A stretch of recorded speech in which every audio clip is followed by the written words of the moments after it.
سلام، وقتتان بخیر. در گفتگوی امشب با من از عاطف مختار. سلامونه، وقت مو بخیر آقای مختار. ایلرم چې روغ و جوړ یاستئ، په خیر مې وینم. وعلیکم السلام. تاسو هم ښه راغلاست او ډیره مننه چې موږ ته مو د خبرو فرصت راکړ. مهرباني وکړئ. ډېرې مننه چې وخت مو راکړ ښاغلی مختار. ښاغلی مختار، فعلا چېرته یاستئ؟ د ورځو کې کارونه مو څنګه روان دي؟ الحمدلله خدای به موږ په امنیتي لحاظ تقریبا هیڅ تلویزیون ته هم نه وایو، خو د افغانستان نه بهر یم او ستاسو په خدمت کې. ډېر ښه. ښاغلی مختار، پوره کلونه مو د طالبانو ملاتړ وکړ. څنګه داسې یو څه شول چې تاسې اوس ملاتړ یې نه کوئ او خلک غواړي چې قیام وکړي د هغې حکومت په ضد؟ دا ولې دا څنګه یو ځلي سنګر مو تبدیل کړ، د بل اړخ نه راغلی؟ تر ټولو د مخه موږ د طالبانو د تحریک نه پر ده خاطر دفاع کول چې دا دفاع مشروع وو. د ایالات متحده امریکا یرغل او تیری په یو آزاد او خپلواک ملک کې پر 150,000 عساکر د شپې د خلکو کورونو ته ننوتل، د بمونو مور استعمالول، شخصي زندانونو جوړول، دا د هر یو مشروع نظام یا د هغه ټاټوبی د جغرافیې حق دی چې د خپلو ارزښتونو په رڼا کې د خپل جغرافیې نه دفاع وکړي. موږ د طالب نه د امریکا د اشغال په خاطر دفاع کول او دا دفاع مو مشروع ګڼل، په ده کې هیڅ پښیمانه نه یو، بلکې پې فخر کوو. هر اجنبي که بل هم راسي او په افغانستان یرغل وکړي، د ټولو انساني معیارونو او ارزښتونو پر خلاف افغانان ووژني، د دوی کورونو ته ننوځي، جوماتونه یې ورته وران کړي، کلي ورته وران کړي. موږ من حیث د یو افغان دا مو اسلامي انساني اخلاقي دنده دی چې باید د خپل جغرافیې نه دفاع وکړو. دا یو. طالبان کله چې د قدرت ګدۍ ته ورسید، متاسفانه هغه څه چې خپل ملت او خلکو ته یې ویلي وو په هغه باندې عمل ونه کړل. د نجونو ښوونځي یې وتړل، علمي اکادر د افغانستان نه ووتل، زندانونه د افغانانو نه ډک شول او طالبانو یو مشروع حکومت منځته رانوړ، د خپل ملت د خپل مشروعیت وانخیستل. موږ هم د خپل ملت تر څنګ ودرېدل. په ده آن او باور او عقیده وو او یو چې پرته له تعلیم او تحصیل د نجونو او د نارینه‌وو افغانستان مخته نه ځي. او دا مو انساني او ملي دریځ وو چې د طالب په مقابل کې ودرېدو او ورته مو وویلې چې که تاسو یو آزاد، خپلواک، پر خپلو پښو ولاړ افغانستان غواړئ، نو تاسو ته ضرورت دا دی چې د تعلیم او پوهنتونونو او ښوونځي دروازې خلاص کړئ، ملي اجماع ته لاړ شئ، د خپلو ملي ګټو په رڼا کې د افغانستان دوستان او دشمنانو لپاره تعریف ولرئ. سیاسي دوکتورین مو د افغانستان د ملي ګټو په رڼا کې باید د افغانستان لپاره یو تعریف ولري. په دې لحاظ مو د طالبانو نه خپل صف جلا کړل. بله. آقای مختار، یادآور شویم که در این گفتگو ما یک از مقامات گروه طالبان در برنامه داشتیم. گفت زمانی که با آقای مختار ما پول میدادیم، حمایت از ما میکرد. زمانی که طرف دیگر گروه رفته، حامیان مالیشون دیگر گروه شده، فعلا بر ضد ما کار میگیره. متاسف هستم به او که چنین حرف را زده. ما مبارزه ما قطعا و هیچگاه به خاطر پول، به خاطر قدرت، به خاطر شهرت و به خاطر ثروت نبوده. ما قبل از اینکه با طالب ها و حمایت بر طالب ها بکنیم، من رئیس بین المللی استو تایم، یک اخبار بین المللی نروژ بود. هم صلاحیتم زیاد بود و هم با رؤسای جمهور جهان خیلی زود ملاقات میکردم. ما به خاطر طالب و به خاطر نظام اسلامی و بقای نظام اسلامی هر چیز از دست دادیم. و صدها مؤسسات خارجی رفتیم که ما را کار بدین، گفت نه شما از یک نظام تروریستی حمایت کردین، CV شما یا رزومه شما یا مدارک تحصیلی شما برای ما قابل قبول نیست. به این لحاظ هر کسی که گپ را میزنه که طالب بر ما پول میداد و ما به خاطر پول مبارزه میکردیم، دروغ بیش، اهانت بیش، توهین بیش، تحقیر و تهدید بیش نیست. ما به خاطر مبارزه خود ضمیر و وجدان و شرف و حیای خود را هیچ وقت نمیفروشیم و این سوال را هم سوال زیاد ژورنالیستیک و انسانی هم نمیدانیم، به خاطر از اینکه هر آن که در سوشال میدیا هر چیزی از دهن و از زبانشان بیرون شود به این معنی نیست که افراد و اشخاص مثل جنگ سالاران دزدان و حرفوی که وطن، ضمیر، شرف و حیای خود را فروختن ما را هم در او صف قرار بدهیم. یک موضوع دومی است که ما از طالب هیچ قدرت نخواستیم. طالب خودش گدایگر بود. از کجا باید طالب به ما پول میداد؟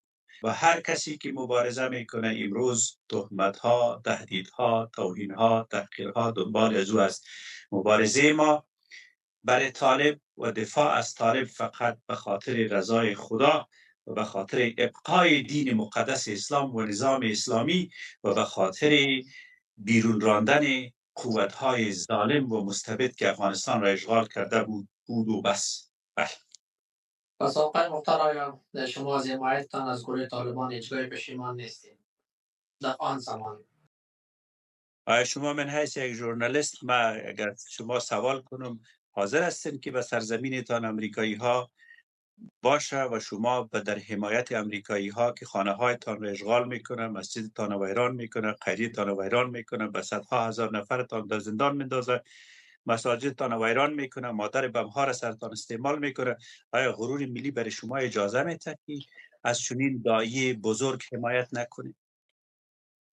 طالب یک مکتب فکری در جهت آزادی افغانستان بود که متاسفانه وقتی که در حریقه قدرت رسید، آنچه که با مردم و ملت خود وعده کرده بود و آنها وفا نکردند و هر گروه مستبدی که منافع ملی افغانستان را و برای منافع ملی افغانستان تعریف نداشته باشه، طالب، غیر طالب، جمهوریت، هر کی که باشه برای ما در یک صف قرار داره. ما به طالبان 5 موضوع را مطرح کردیم و باز مطرح میکنیم.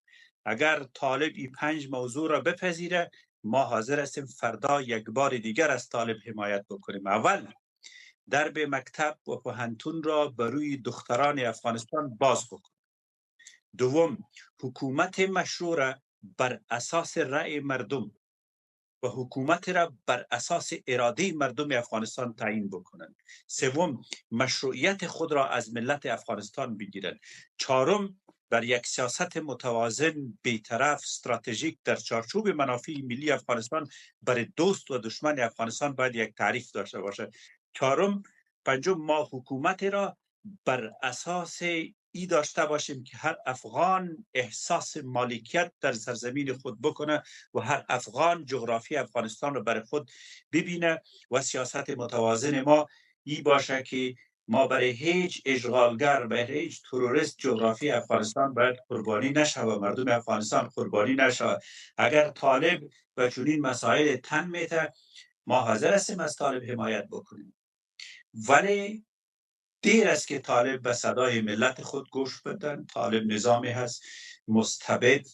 ملا هیبت الله صدای ملت و مردم خود را نشنید، احترام به آرای مردم نساخت، ملی جرگه درست نکرد، یکدیگی ملی را درست نکرد. ما مجبور هستیم در کنار مردم خود بیستیم و از دایه بر حق مردم خود که حکومت همه شمول، تمام شمول با ارزش‌های اسلامی، دینی، سیاسی، بین‌المللی و اخلاقی است، در کنار ملت و مردم خود استاده شویم و به فخر میکنیم. پس 3 سال جماعت ضد طالبان که علیه طالبان مبارزه میکردن، مبارزه از با حق بودن. 3 سال علیه طالبان. کدام جبهات؟ جبهه مقاومت و جبهه آزادی. در کجا است؟ شما آگاهی دارید که فعلا روزانه ما در افغانستان کدام جبهه را به اسم مقاومت ندیدیم. اگر دزدان و چپاولگران دیروز هدفتان از کسانی که میلیاردها دلار از افغانستان فرار دادند، جمهوریت هم به نام قوم و منطقه و مذهب جدا ساختند، یک دیگه خود به نام قوم و مذهب و منطقه خوردن. دزدان و چپاولگران دیروز به اسم مقاومت، اگر شما مقاومت فیسبوکی و توییتر را میگین بحثش جدا است. در داخل افغانستان چنین مقاومت را ما سراغ نداریم. ما از مقاومت حمایت نمی کنیم که مقاومت قومی باشه. ما از یک حکومت و مقاومت دفاع میکنیم که منافع ملی را در اولویت کارهای خود قرار بده. کدام مقاومت؟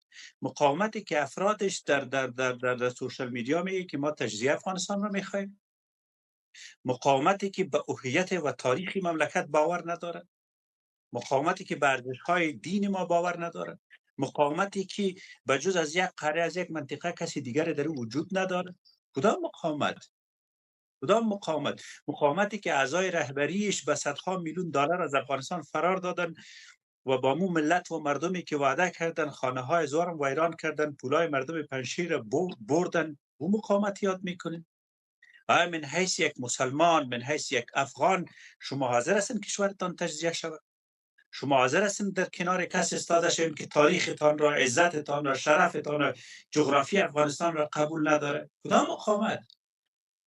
ما از این مقاومت ها نه حمایت مسئولانه باید بگوین که آیا مقاومت در افغانستان جنایت نکردن به خاطر نمی مقاومت قلابی بود که صدها نفر در پنشیر کشته شد بجای؟ کدام مقاومت؟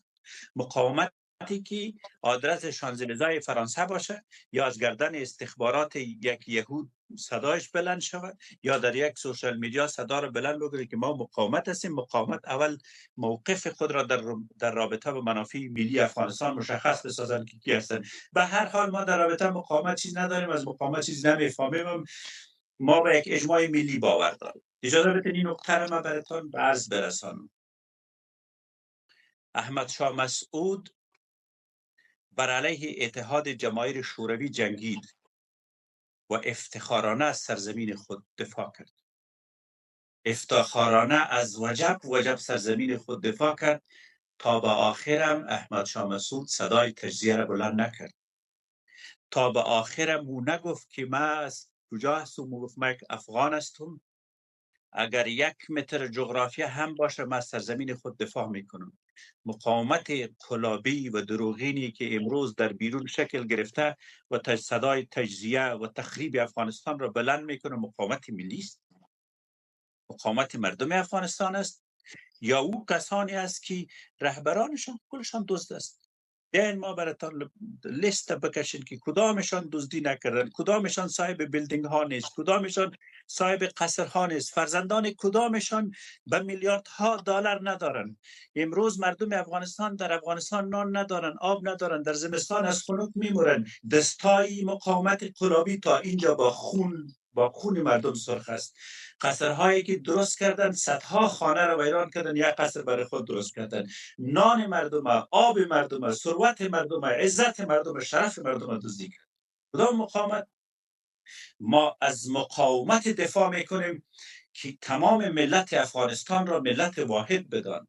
ما از مقاومت دفاع خواهیم کرد که در نتیجه افکار عمومی منافع ملی افغانستان، وحدت مردم افغانستان و جغرافی افغانستان را در اولویت و معیار و گفتگوی خود و در مسائل استراتژی خود قرار بدن. ما از مقاومت دفاع نمیتونیم که نه به نام افغانستان مبارزه میکنن و نه به نام افغانستان باور داره. این سرزمین افغانستان هست و افغانستان باقی خواهد ماند و در قلب آسیا تا این آسیا است به این کشور به اسم افغانستان باقی خواهد ماند. هر کسی که برش به چشم کج ببینن در غل و غش و غبن و خیانت باشن، ما مطمئن هستیم که هم نزد خدا شرمنده خواهد شد و هم نزد ملت ما محکوم خواهد بود. بله. آقای مختار، امکان شکلگیری حکومت وحدت ملی پایدار در افغانستان خواهد آمد؟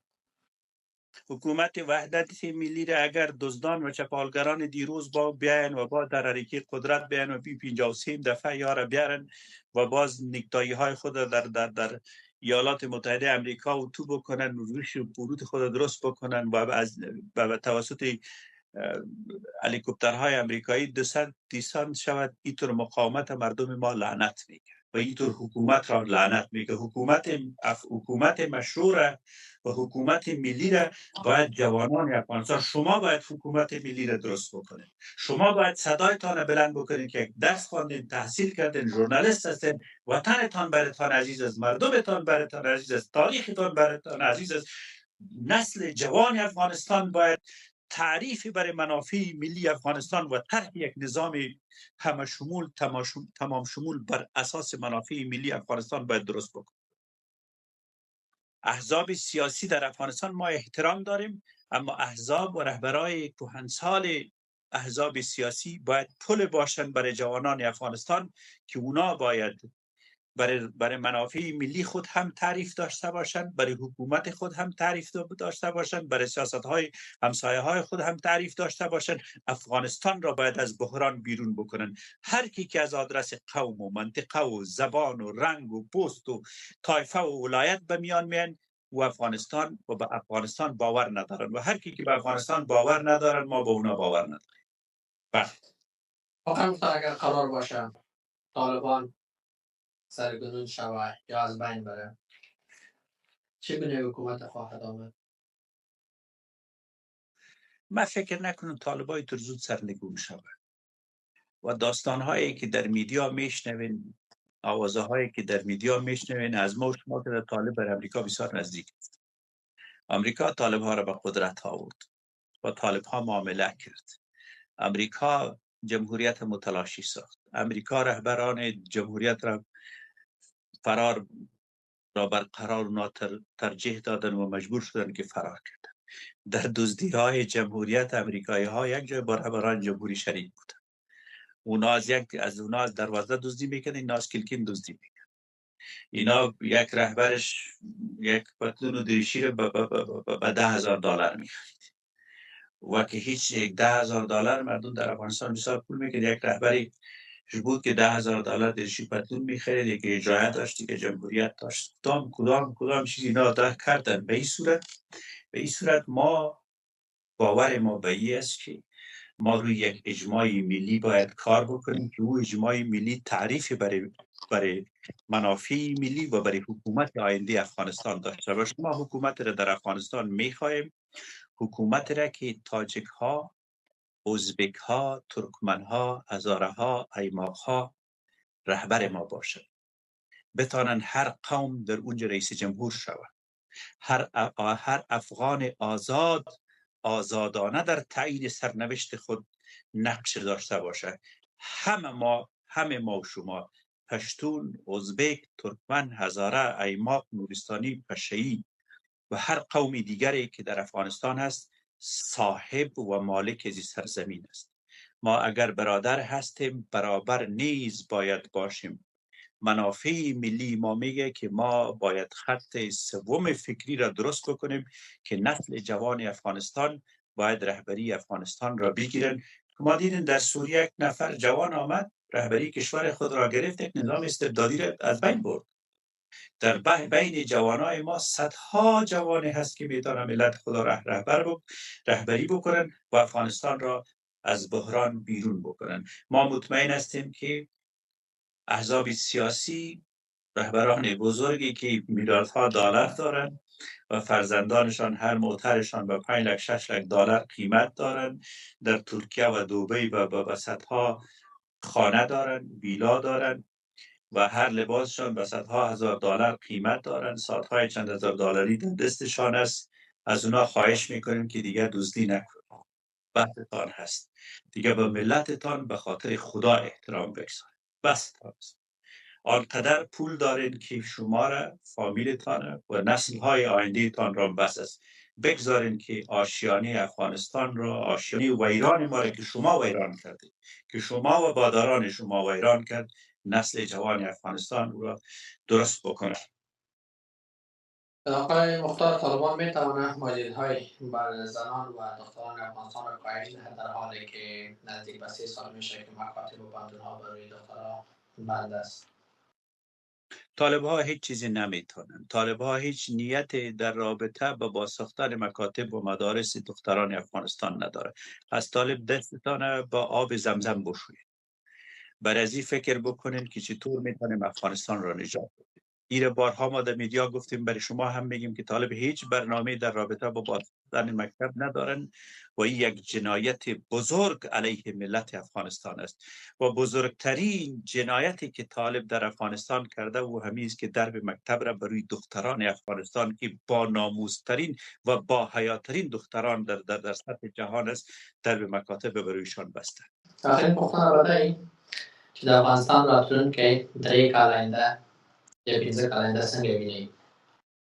حکوم حالت چې طالب روان دی، طالب تبر پر خپل پښنه پر خپل سر وهي. طالب د افغانستان د منافعو لپاره ژمن نه دی. طالب د افغانستان په ګټو نه پیږي. که طالب یو ملي اجماع ته تسلیم شي، خپل مشروعیت د افغانستان د ملت نه واخلي، د انجونو ښوونځی او تعلیمي ادارې خلاص کړي، په ملي اجماع باندې باور ولري، ټول افغانان د یو چتر لاندې ټول کړي، د افغانستان د هیڅ یو یرغلګر ته اجازه ورنکړي چې نیابتي جګړې، استخباراتي جګړې د افغانستان جغرافیه ته راوړي. نو په دې صورت کې بیا موږ کولی شو چې د طالب نه امید او هیله ولرو. په اوسنۍ شرایطو کې طالب لپاره فقط ضرورت دا دی که خپل مشروعیت د خپل ملت نه نخلي. طالب به هم د نورو ظالمو، مستبدو، غدارو نظامونو په څیر په د افغانستان د ښکلې جغرافیې نه محو شي. تاسو نه یو نړۍ مننه. نړۍ مننه. لخوا ښه وخت ولرئ. که آخر کې کوم پیغام ولرئ؟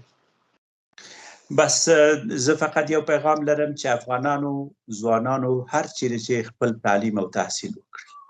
د افغانستان لپاره رهبران آینده تاسو یې.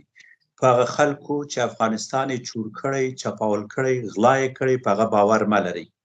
په یو ملي اجماع، په یو ټول شمول افغانستان د خپلو ورونو، که تاجک وي، که ازبک وي، که ترکمن وي، که هزاره وي، که ایماق، هیڅ ډول تعصب مه لرئ، ځکه تعصب پردي او د پردیو د اجنډانو له ادرس افغانستان ته راغلی. مونږ یو ورور او برابر یو. انشاءالله چې افغانستان به د ټولو مشترکو کور وي. یو نړۍ مننه. ښه وخت. د الله په امان. د الله په امان. پاک الله مو